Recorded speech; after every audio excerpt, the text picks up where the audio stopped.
we win and this Green New Deal passes, which commits to zero carbon emissions by 2030, rewilding huge swathes of the UK's landmass, then potentially, a little matter of a general election in the way, but after that, the UK could have the most radical climate policy in the world. So traditionally talk about environmentalism and environmental good and good for society have been presented as two competing forces. But Labour's Green New Deal tackles that concept and presents us with the fact that society can be built in a way that protects the environment and the people who live within it, marrying social justice with climate justice. The crisis we currently face to keep temperature rises below 1.5 degrees cannot be understated. In my community, in the coastal county of Norfolk, much of our homes are projected to be underwater in the coming years. And we know that it's the working classes who will pay the hardest price for this. But can we be clear? As you've already heard, while 100 companies are responsible for around 70% of CO2 emissions, tinkering around the edges is not enough. Those trying to protect their profit margins will have you believe that by switching out your plastic straws or paying 5p for a carrier bag will be enough. This is a distraction. Just avoiding the very worst scenarios, no action is too radical. And that is why under the coming Labour government, we must implement radical policies to take that crisis head on. And if you've managed to catch the media, the elite are running absolutely scared. They know that a Jeremy Corbyn-led Labour government will not be bought by the oil companies who exploit workers, people and planet for profit. I just want to say how incredible it is. Those of us who have come to more than one Labour conference will know that in previous years we have been frustrated and often quite angry that the climate crisis has not been on the top of the agenda, and to see so many of you here today is an incredible achievement to put this issue right at the top of the agenda and where it belongs. Where I am in Uxbridge and South Ruislip, as many of you will have heard, is Boris Johnson's constituency. Appropriate response. But it's also the site of some of the worst air that's breathed in by any people in Europe. The air we breathe is 4 times the legal limit of what is safe for a person to breathe. And yet, while all this happens, we are told that we need a 3rd runway in Heathrow. We were promised that after a 4th terminal there would be no more, and then after a 5th terminal there would be no more.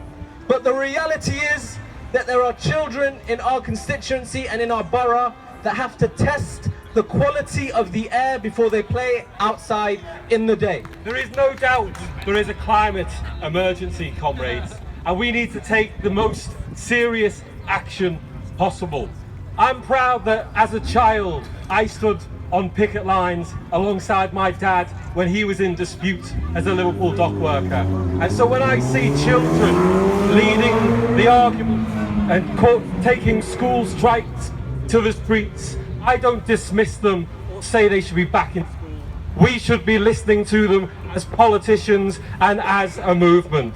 We're here because the world's the greatest ever polluter, the United States, is in the grip of climate deniers who should be better described as what they are: climate arsonists. We're here because this is about class and generation and race.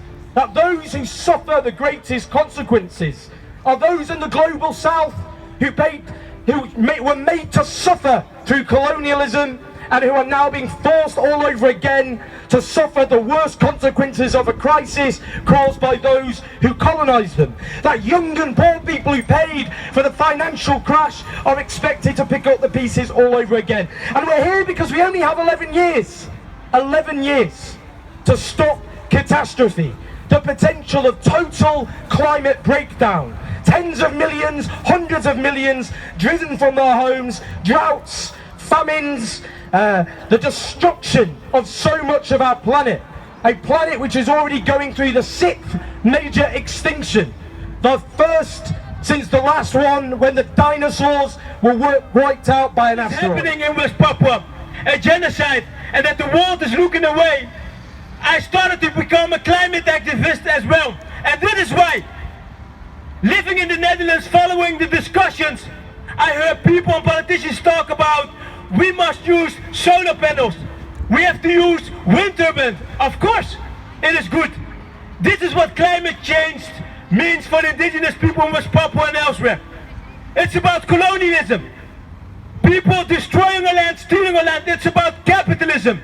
Corporations polluting our rivers, toxic our land, cutting our rainforest and killing the indigenous peoples of West Papua, which is happening in Brazil, in Africa, but also in West Papua. And this Green New Deal is not only good for Britain, but for all indigenous communities in this planet. Months ago, with nothing but passion and a belief in a world of climate justice. A world in which we halt climate breakdown and build a new socialist society of democracy without borders. Since then, we've been overwhelmed by your support. 128 CLPs sent the Green New Deal motion to conference, unwavering in their belief that another world is indeed possible. We've heard today what that world could look like under a Green New Deal. A new deal for workers with good, well-unionised green jobs, a shorter working week and empowered trade unions. Climate justice, both at home and abroad, as we support the Global South in a just transition and tear down the borders erected to divide and oppress us. A society of public luxury with affordable or free universal basic services so no one and no community is ever left behind again.